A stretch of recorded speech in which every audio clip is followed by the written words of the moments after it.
मालेगांव शहर के रुकन असम्बली और लश्कर वाली ईदगाह के इमाम और खतीब मुफ्ती मोहम्मद इस्माइल कासमी एक माह के उम्रा के सफर से वापस आ चुके हैं। मालेगांव शहर के कई अफराद ने मुंबई एयरपोर्ट पर पहुंचकर उनका शानदार इस्तकबाल किया।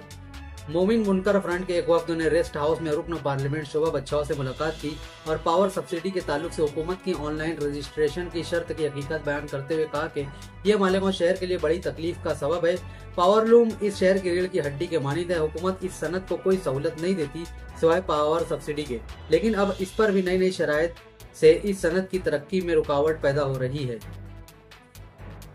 महाराष्ट्र के वजीर आला देवेंद्र फडणवीस ने कहा कि वो 2029 तक अपने ओहदे पर बरकरार रहेंगे और मौजूदा बीजेपी शिंदे सेना अजीत पवार इत्तेहाद में कोई तब्दीली नहीं आएगी। दिवाली के मौका पर उन्होंने अपोजिशन पर वोटर लिस्ट में बेजाब्तगियों का फर्जी मामला उठाने का इल्जाम लगाया और कहा कि रियासत में सियासी इस्तेहकाम बरकरार रहेगा।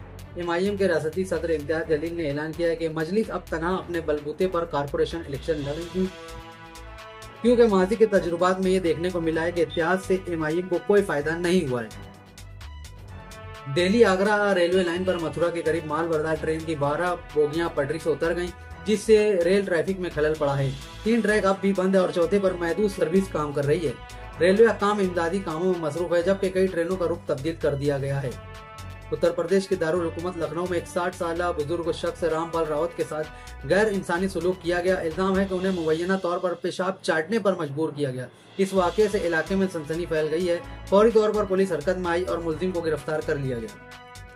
अमेरिकी सदर डोनाल्ड ट्रंप ने PM मोदी को दिवाली की मुबारकबाद दी। ट्रंप ने PM मोदी को फोन भी किया। दिवाली की मुबारकबाद के लिए PM नरेंद्र मोदी ने ट्रंप का शुक्रिया अदा किया। खुद PM मोदी ने इस बातचीत के हवाले से ट्विटर पर एक पैगाम भी शेयर किया। साफियों के एक आलमी तंजीम ने गजा की पट्टी को गैर मुल्की मीडिया और साफियों के लिए खोलने का मुतालबा ताकि गजा पट्टी की सूरत हाल और इस इलाके के खिलाफ इजरायली फौज के 2 साल से ज्यादा अरसे से जारी तबाहकुन और मुजरमाना जंग के नताइज की कवरेज की जा सके। तनाज़ात में घिरे अफगानिस्तान के साबिक नायब सदर अमरुल्लाह सालेह ने भारत को दिवाली की मुबारकबाद देते हुए दावा किया कि ये खतरा उत्तर प्रदेश के एक मदरसे में परवान चढ़ रहा है। उन्होंने देवबंद के मदरसे का नाम ट्वीट किया, जिससे इंटरनेट पर हलचल मच गई। न्यूयॉर्क सिटी के मेयर उम्मीदवार जोरान ममदानी ने दिवाली पर मंदिरों का दौरा किया। उन्होंने वजीर आजम मोदी और BJP पर फिर एक बार तनकीद की। जोरान भारतीय नजात वोट बैंक की हिमायत के लिए पहुंचा है, लेकिन उनके बयानात से भारत और न्यूयॉर्क के कुछ वोटरों में शदीद गुस्सा पाया जा रहा है।